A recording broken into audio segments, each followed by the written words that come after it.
La ecografía pasó a ser para muchos una herramienta fundamental en el control prenatal. De hecho, nos da unos valores que son increíbles con respecto al seguimiento, al crecimiento. ¿Cuál es el valor y los momentos más adecuados para realizar las ecografías? Bueno, la verdad es que en los últimos 50 años, bueno, la medicina materno-fetal creció un montón y la ecografía nos dio muchísimo conocimiento que antes, la verdad, no sabíamos respecto al bebé, porque sí sabíamos por ahí muchas cosas respecto a la embarazada, pero desconocíamos cosas que podíamos saber del bebé, incluso antes de que naciera. Ahora, por suerte, tenemos un poco más estandarizados cómo tenemos que hacer las ecografías en los distintos trimestres del embarazo. Hay dos ecografías que son súper importantes. Una que es finalizando el primer trimestre, que es entre la semana 11 y 13.6. Esta ecografía es muy importante porque nos va a ayudar a ver, primero si estamos bien con la edad gestacional, porque de acuerdo al largo del bebé podemos saber de cuánto está la embarazada. Hay veces que la fecha de última menstruación no es tan exacta, entonces nos ayuda un montón. El bebé mide 6-7 centímetros, pero podemos ver un montón de cosas de la anatomía. Esto es re importante.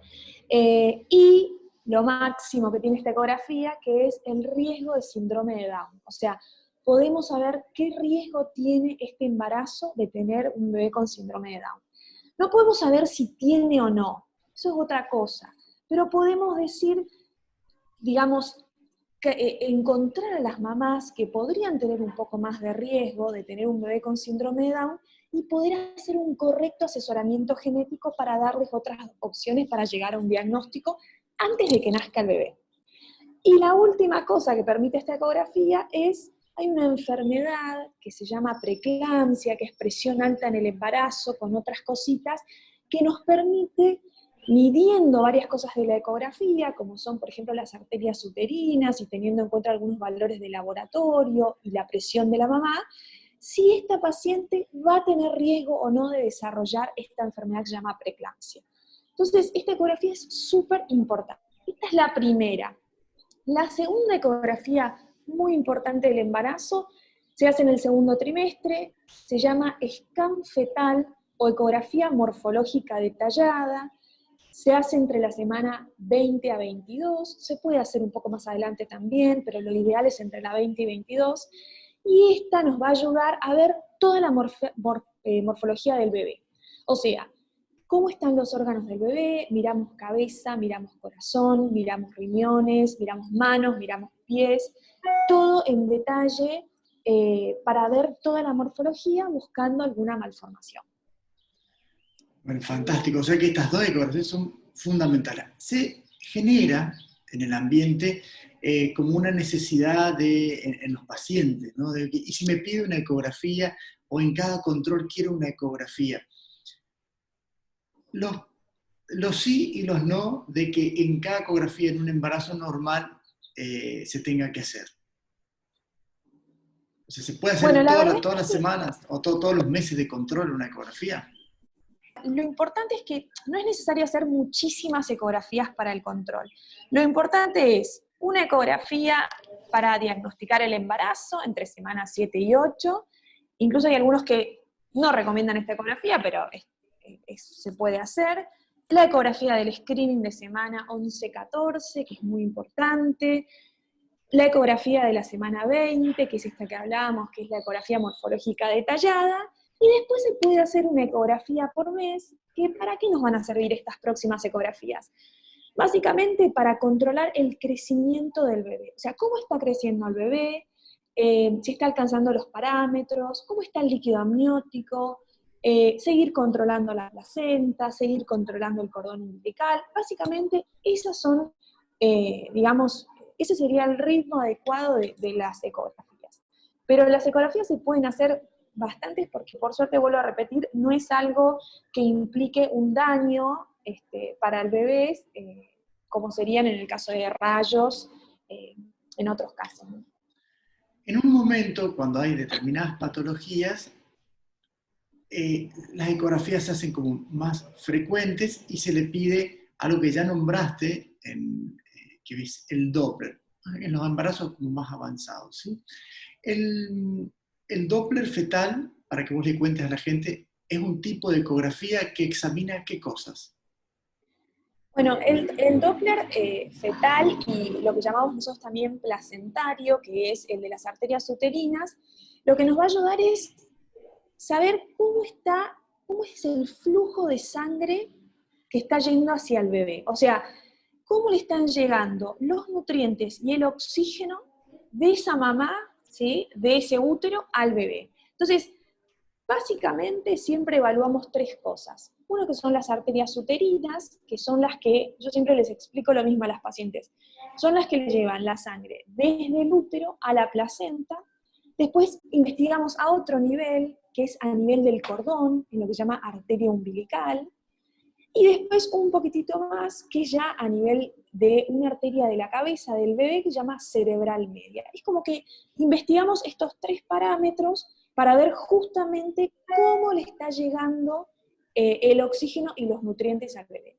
Y esto puntualmente se puede hacer en un embarazo normal, que el bebé esté creciendo en forma normal, o lo podemos hacer, que en general es obligación, controlar cuando vemos que un bebé no está creciendo bien. ¿Sí? Entonces tenemos que ver cuál es la causa por la cual no está llegando a su, digamos, su curva de crecimiento se está quedando. Entonces, una de las causas puede tener que ver que la placenta no está funcionando bien, y a través de esto lo podemos investigar mirando estas arterias. Perfecto.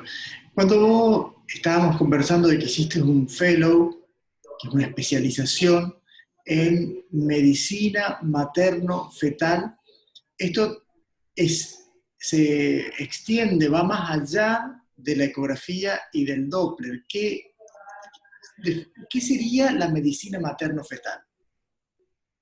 Bueno, la medicina materno-fetal lo que hace es, en primer lugar, realizar, acompañar al obstetra en el control de la mamá, teniendo en cuenta todas estas cosas que nos da la ecografía, y también, muy importante, el control del bebé, ¿no es cierto? Teniendo en cuenta todos estos parámetros. Lo que nos da más allá de la ecografía es poder actuar, o sea, nosotros podemos realizar la ecografía y podemos hacer un asesoramiento a esa mamá de lo que estamos viendo. Entonces, no solo de la patología del bebé, sino también si vemos algo respecto a la patología de la mamá. Esto puede ser tanto en las embarazadas, puede ser en un asesoramiento preconcepcional, o sea, cuando las mamás tienen alguna consulta o algún problema que nos, digamos, que quieren venir porque quieren quedarse embarazadas y quieren saber cuáles son los riesgos, son los beneficios, en el puerperio, o sea, la idea nuestra es no solo hacer la ecografía, no solo mirar, sino también poder contarles y asesorarles, y obviamente en el lado malo, cuando tenemos algún problema en el bebé o en la mamá, poder contarles y poder ver qué otros estudios complementarios se pueden hacer. No es buenísimas todas las explicaciones, la verdad que ahora estamos entendiendo de qué se trata esto. La última, estamos en medio de una pandemia, nadie es especialista en esto, nos aparece información, hay también una suerte de que, bueno, hay más de práctico que de esto de medicina basada en la evidencia, lo que tenemos, pero los embarazos siguen ocurriendo y voy a preguntarte a vos en primera persona, sé que estás embarazada, ¿cómo vive una embarazada una situación como la del COVID y qué características tiene con respecto a su embarazo, los riesgos y, por supuesto, a la finalización, al parto o a la cesárea? Bueno, este virus avanzó rapidísimo, así que para todos los médicos es muy difícil porque tenemos muy pocos trabajos científicos que tengan grandes poblaciones para responder un montón de preguntas, sobre todo embarazadas. Entonces, La verdad es que la mayoría lo que hacemos es basarnos en recomendaciones, sobre todo de nuestros, digamos, referentes en Europa, en Estados Unidos, que ya han vivido, están por ahí en una etapa un poco posterior de la pandemia, a ver qué fue lo que hicieron con sus embarazadas. ¿Qué es lo que sabemos de esto? Bueno, en primer lugar, ¿qué es lo que le interesa a la embarazada? Este virus se transmite al bebé, o sea, si yo me contagio y tengo COVID, ¿puedo contagiar al bebé? Bueno, es muy probable, o sea, es probable de que pueda haber lo que se llama transmisión vertical, que la mamá le transmita al bebé. Pero lo que se vio es que parece que es muy infrecuente. ¿Sí? Hay algunos estudios, por ejemplo, los primeros, que fueron los chinos, ellos hicieron varias pruebas para ver si encontraban el virus, el SARS-CoV-2, en el líquido amniótico, o en la sangre de cordón, o en la placenta, y todos los estudios fueron negativos. Ahora hay unos estudios recientes donde hay algunos recién nacidos que hay lo que llaman anticuerpos, o sea que desarrollaron defensa contra el virus. Esos anticuerpos se llaman IgM, o sea que no han pasado desde la mamá a la placenta, digamos, a través de la placenta, porque no pasan justamente esos anticuerpos. Entonces, eso sería por ahí lo primero. Lo segundo es, si llegara a pasar, ¿no es cierto? Si la transmisión fuese probable, ¿le genera alguna alteración? ¿Este virus puede generar alguna malformación, algún problema? Bueno, hasta ahora los casos que están reportados es que no. No se vio que genere ninguna alteración ni malformación. Lo que sí también sabemos es que hay algunos virus que tienen características similares a este coronavirus que también de igual manera no han generado, o sea, no han sido teratogénicos, ¿sí? Ni tampoco han generado mayores tasas de pérdida de embarazo en el primer trimestre. Con respecto a los controles, por ejemplo, de la embarazada tiene que seguir haciendo sus mismos controles. Esto lamentablemente no lo podemos cambiar. O sea, todas estas ecografías que contamos al comienzo de la charla, las tenemos que seguir haciendo porque forman parte del control del embarazo, no nos tenemos que olvidar del control del embarazo. Sí, lo que por ahí se recomienda es, bueno, tratemos de ir lo menos posible, tratemos de combinar el mismo día que vemos al obstetra, a ver si se puede hacer ese día la ecografía, y no tener que ir tantas veces a exponernos, ¿sí? No se vio que la embarazada sea más susceptible a la infección de este virus, pero ¿por qué entonces está dentro de los factores, dentro del grupo de riesgo? Si se supone que no se vio que sea más susceptible.